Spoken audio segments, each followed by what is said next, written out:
Assalamualaikum warahmatullahi wabarakatuh.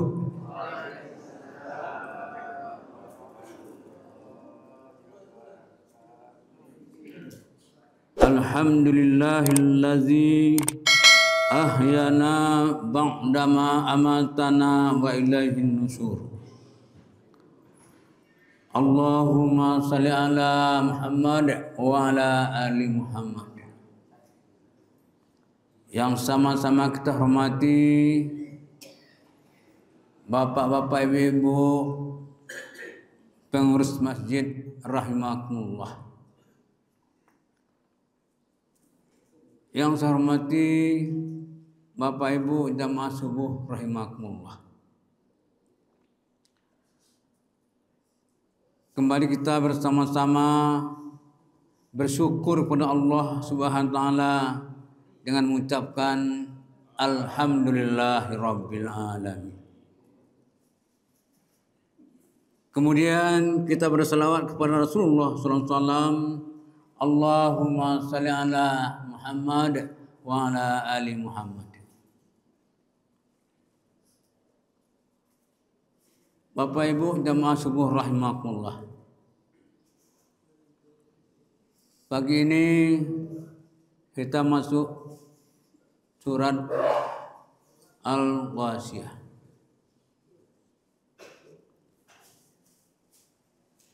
Surat Al-Ghasyiyah artinya adalah tentang hari pembalasan menurut tafsir Ibnu Katsir. Menurut tafsir Buya Hamka, Al-Ghasyiyah hari yang mengerikan. Kemudian menurut tafsir Al-Maraghi sama dengan Ibnu Katsir, hari pembalasan.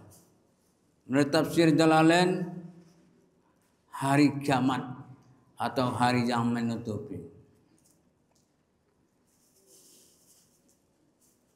Supaya kita sama-sama mendapat pahala, terlebih dahulu kita baca bersama-sama. Menurut Imam Nawawi, kalau membaca Al-Quran itu dengan suara keras, jahar, bagi seseorang yang merasakan ria, harus dilirikan. Itu kalau membaca sendirian, itu merasa ria mungkin. Tapi kalau membaca bersama, kata Imam Nawawi, lebih baik dijaharkan supaya bersemangat orang untuk membacanya secara bersama. Itu kata Imam Nawawi.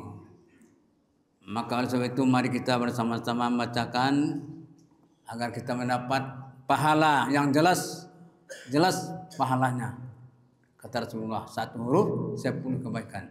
Maka jelas kita mendapat sekian banyaknya kita hurufnya, sekian pahala dapat. A'udzubillahi minasyaitonir rajim.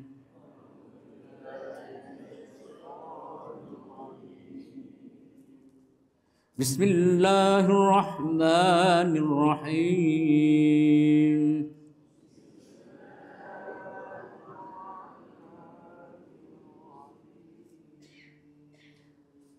Hal ataka hadisul ghasyiyah.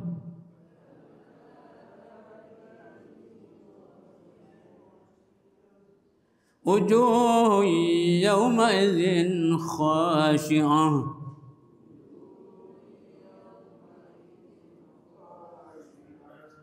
Amilatun nasibah.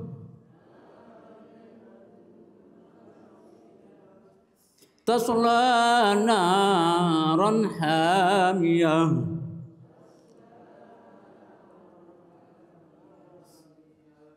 Tusqa min ainin aniyah.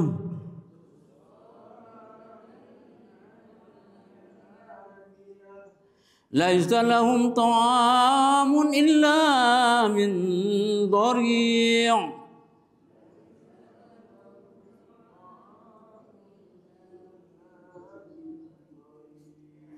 لا يسمن ولا يغني من جوع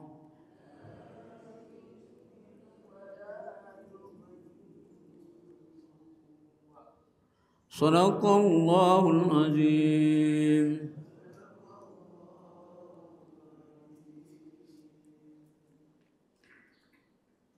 Hal ataka,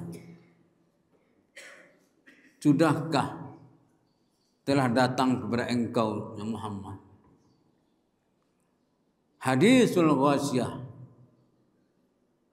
berita tentang hari kiamat, hari pembalasan, hari yang mengerikan. Wujuhun yawmazin khasi'ah, banyak muka di waktu hari itu tertunduk dan terhina. Amilatun nasibah, karena bekerja keras lagi kepayahan. Tasla naran hamiyah, mereka memasuki api yang sangat panas.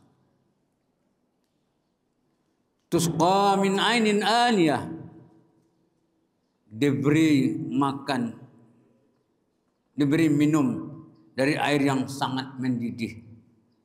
Laisa lahum ta'amun illa min dhari, tiadalah bagi mereka itu makanan kecuali dari pohon yang berduri, buah yang berduri. La yusminu, tiadalah dia mengenyangkan, mengemukkan. Wala yughni, tidak pula dia itu ya menghilangkan minjuk darinya rasa lapar. Bapak Ibu jamaah subuh rahimakumullah, ayat ini menggambarkan orang-orang yang kafir. Maka sampaikan kepada Rasulullah SAW, wahai Rasul, wahai Muhammad, apakah sudah datang kepada engkau berita tentang hari pembalasan? Pada hari itu wajah mereka terhina, tertunduk, takut. Kenapa takut? Amilatun nasibah, karena dia bekerja keras di atas dunia dan sudah payah tapi tidak mendapat apa-apa. Itulah orang-orang yang kafir. Dia sudah berusaha kebaikan, membantu orang miskin, ya, fakir dan miskin, anak yatim dan sebagainya. Walaupun dia orang-orang itu yang non-Islam, tapi jiwanya saling menolong. Banyak, tapi semuanya itu tidak ada gunanya, tidak berguna. Kenapa? Karena dia tidak ada iman. Begitu juga orang-orang yang Islam yang mukmin, susah payah beramal dan sebagainya, susah payah bekerja, membantu orang lain, memberikan sesuatu bantuan dan sebagainya, tapi tidak ada gunanya. Hampir sama dengan orang-orang kafir tadi. Siapakah itu? Orang yang tidak ikhlas. Orang yang tidak ikhlas. Dia membantu orang tapi tidak ikhlas. Maka dia bantu, ada yang ditolongnya dulu. Maka dagingnya dulu. Ya, karena sesuatu tidak ikhlas. Nah, sehingga ada gunanya amal kebaikan tadi. Jadi kuncinya adalah ikhlas tersebut. Jangan sama kita dengan orang kafir, susah payah datang dunia beramal, berbuat baik, berinfak, bersedekah dan sebagainya. Tapi tidak ikhlas karena Allah. Banyak juga susah payah membangun masjid dan sebagainya, tapi tidak ikhlas. Ya, karena saya jadi pengurus, maka ikut. Karena dari pengurus, ya, karena dari panitia dan sebagainya. Ini yang membawa kita ya tidak ada artinya, yaitunya perbuatan kita tadi.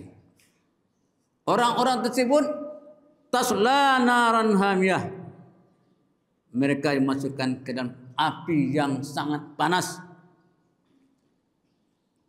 Kalau kata Rasulullah, ya, bahwa api di atas dunia ini 70 kali panasnya api neraka. Kemudian juga api tersebut kita sudah mengetahui, yaitunya yang pertama dinyalakan 1000 tahun namanya dinyalakan api tersebut. 1000 tahun dia menjadi merah. 1000 tahun dia menjadi putih. 1000 tahun dia menjadi hitam. Ini api neraka itu sudah hitam, bukan merah. Ini hadis Rasulullah SAW. Ya. Kalau kita bandingkan hati api yang ada di dunia sekarang ini, api di dunia saja tidak bisa, tidak sanggup kita, apalagi api di akhir nanti. Kemudian juga apa minumannya? Tusqa min ainin aniyah, diberi minuman daripada air yang sangat mendidih. Bahkan juga minuman yang begitu panasnya.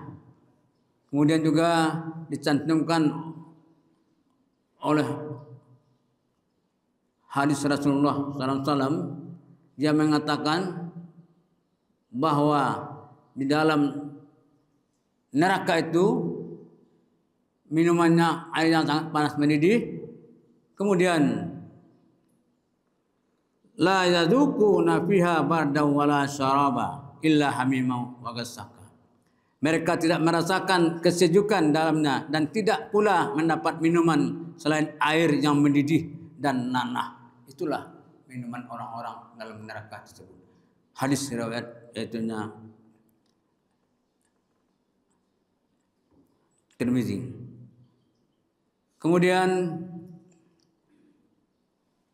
juga makanannya tadi zakum, ya, buah zakum, buah yang berduri. Buah yang berduri itu makan untuk orang berdosa.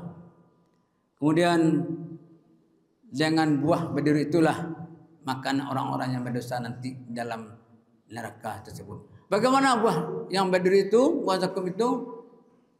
Begitunya dia memakan buah zakum itu, ya, dia kata Rasulullah SAW, kalaulah saja setetes dari buah zakum menetes di dunia, niscaya akan menimbulkan kerusakan terhadap kehidupan penduduk dunia.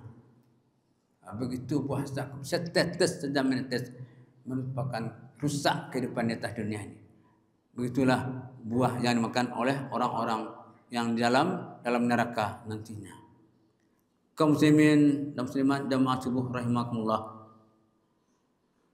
Maka juga untuk itu kita sekarang masih berada di dalam dunia ini.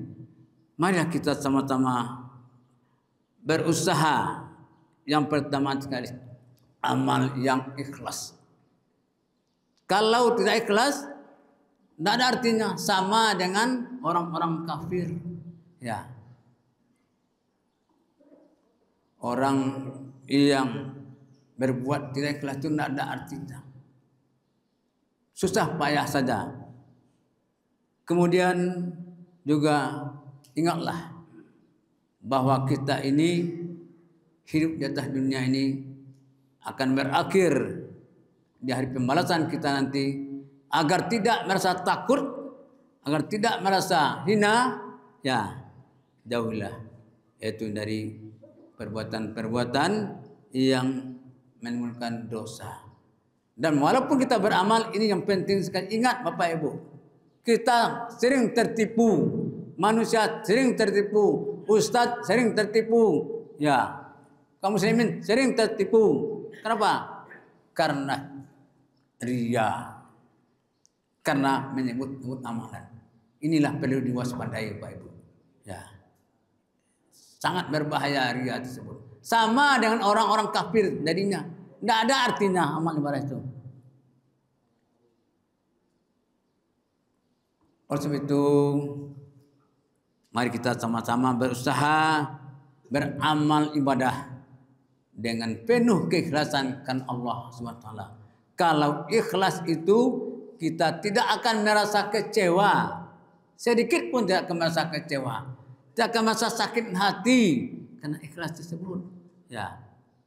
Jadi inilah kuncinya untuk beramal tersebut supaya jangan kita susah payah beramal. Sudah rugi berinfak, sudah rugi menolong orang dan lain sebagainya, sudah rugi dan lain sebagainya. Tapi amal ibadah kita tidak ada artinya. Mohon maaf tak kurang kesalahan. Terima kasih atas perhatian. Wassalamualaikum warahmatullahi wabarakatuh.